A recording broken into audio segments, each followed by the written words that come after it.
morning, everybody. This is Lorraine. And Jennifer, and you were getting your dance on there. I am. A little bopping first thing in the morning is always fun.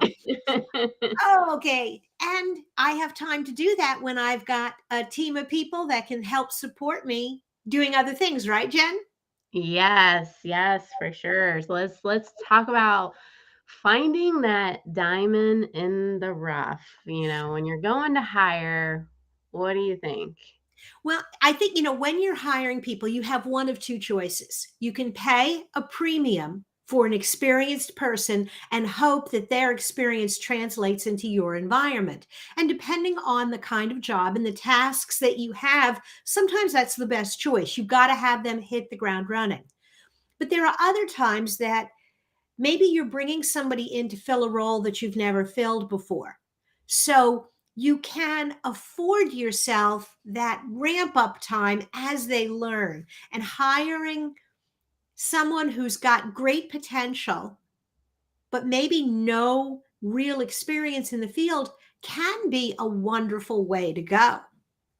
Or sometimes just a little bit of experience. Mhm. It's my absolute favorite, and it's because I have an overwhelming desire to help other people see what they are capable of. Mhm. And that's to me a diamond in the rough that, they don't think they can do something. They're maybe lacking the confidence. Maybe they haven't been given the environment to try. I know somebody gave me a chance, Mhm. and, if I build an entire business on diamonds in the rough, I'm okay with that, and I'm thrilled about it. Well, I have 20 years of hiring people fresh out of school, people who were starting a second career and had never done exactly what it was we did. And with very few exceptions, I would say that was a winning strategy over and over and over again.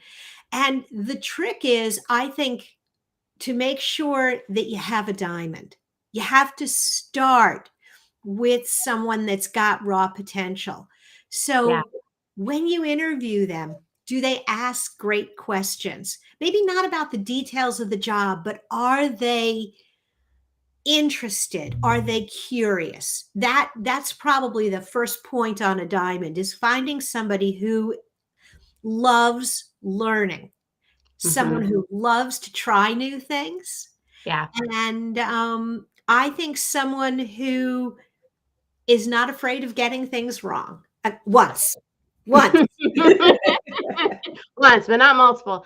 So I'm hiring, right Mhm, now, and I already had my core values or what we stand for, mhm, and this was a great case study to take to ChatGPT, mhm. and I put into ChatGPT, "Give me 5 questions to ask to determine if somebody has work ethic."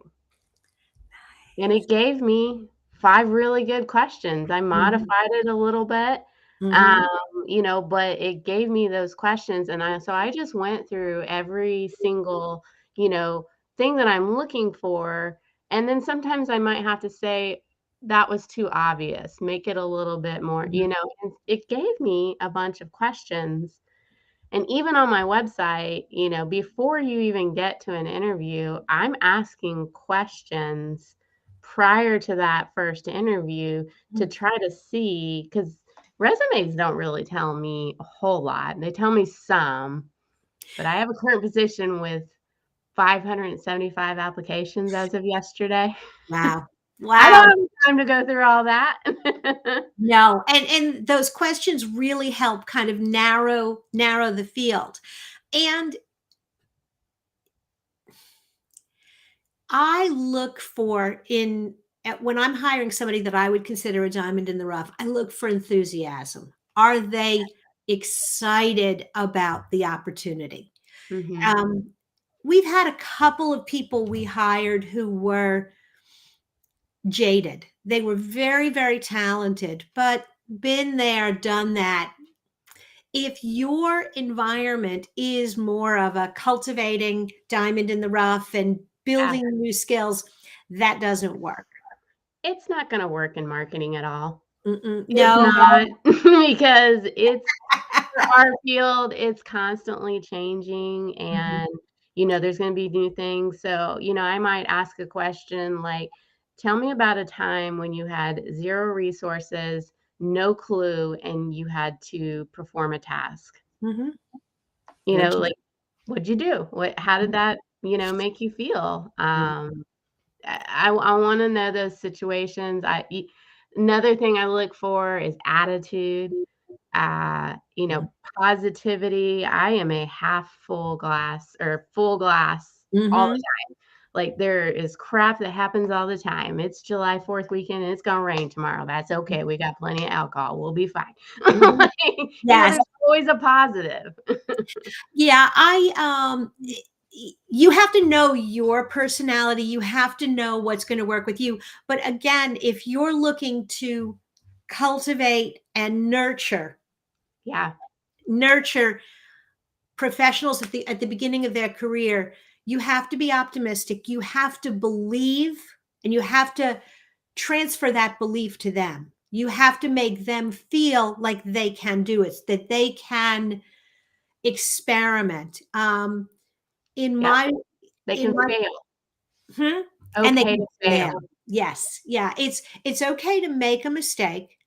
Let's focus on how we fix the mistake, get that out of the way. Then let's focus on how did it happen and how do we prevent it in the future? What did you learn? And what'd you learn? What Yep. did you when I was in corporate, I trained to be a facilitator for this experiential learning model called Gold of the Desert Kings. Yeah. And you could do it easily with up to 100 people in a room and divided into teams. And it was this sort of trek across the desert. And invariably, 1 out of 4 teams would die in the desert. And we Mhm. had a whole goodbye ceremony as they died in the desert. We had a stuffed vulture that landed on their desk and whatever. Yeah. Okay. So the teams that learned the most from that game were the teams that died. Because if they died like in the first 2 days, we let them restart. Yeah. But if they died about halfway through, they could see what were the mistakes that they made. Yeah. How would they have done it differently? And then they're like, oh, Yeah. okay. So Yeah. now I see what I did wrong.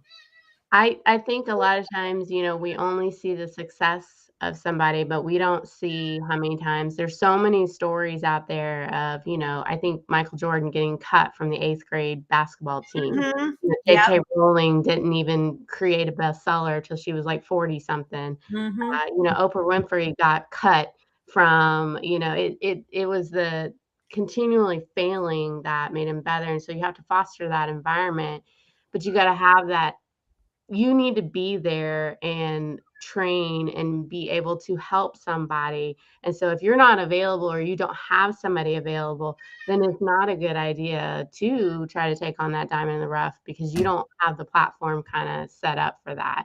Um, Absolutely. I think the other thing, and this is a mind shift, young professionals or people who are new in a field will come to you and say, hey, I have this great idea. And you have to be able to listen to it and say, yeah. And even in your head, you're screaming, no, that's not going to work. yeah, But maybe it didn't work for you, and maybe they have a better approach. So you need to be able to try some different things. Um, I always say my way is a way. It's not the only way. yeah, absolutely. And sometimes it's a little stunning when somebody comes to you and says, this is not the best way to do it. And you're like, no, oh, no, it isn't. Yeah. That. I'd be But very comfortable with I don't want to have all the ideas, because if Mhm, I have all the ideas and everything is dependent on me and nothing gets done, mhm. I need a team, like you said in the beginning, that supports, not a team that I have to tell them everything to do. No. because you won't make it in marketing. You won't. Well, and I'm going to leave you with one last thing because we're running out of time. The greatest triumph, if you are creating an environment where you are finding rough diamonds and polishing them and really helping people build those skills, is the day they move on to a better job. It always hurts. It Yeah. always hurts. I have shed more goodbye tears than I want to admit, but looking at it, number one, um, it's good for that person. And if you've cared about them, that's wonderful.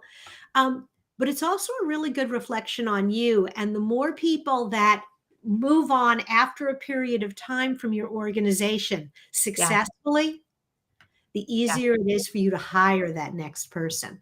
Yep. Yep. I am the same. Like, I might not be a good fit for you, but I want to get you where you want to go. If you help enough people get what they want, you will eventually get what you want. I know you've created a lot of people that not created, but assisted, helped, Nurtured. nurtured, developed. I have 7 pat or current or did entrepreneurship that came from that had worked with me, and that is, like, my greatest, like, moment, like, Mhm. "Okay, I got somebody to see that they could do more than what they thought Mhm. they." Absolutely. All right, guys, you're out there. You can do more. And if you are looking to hire your next candidate, think about finding someone who's maybe at the beginning of their career.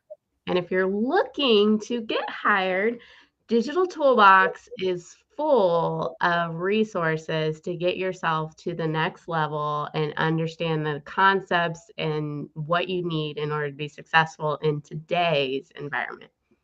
And be sure to follow Jen because as her company grows, who knows? That might be just the place for you. Bye. Bye. Totally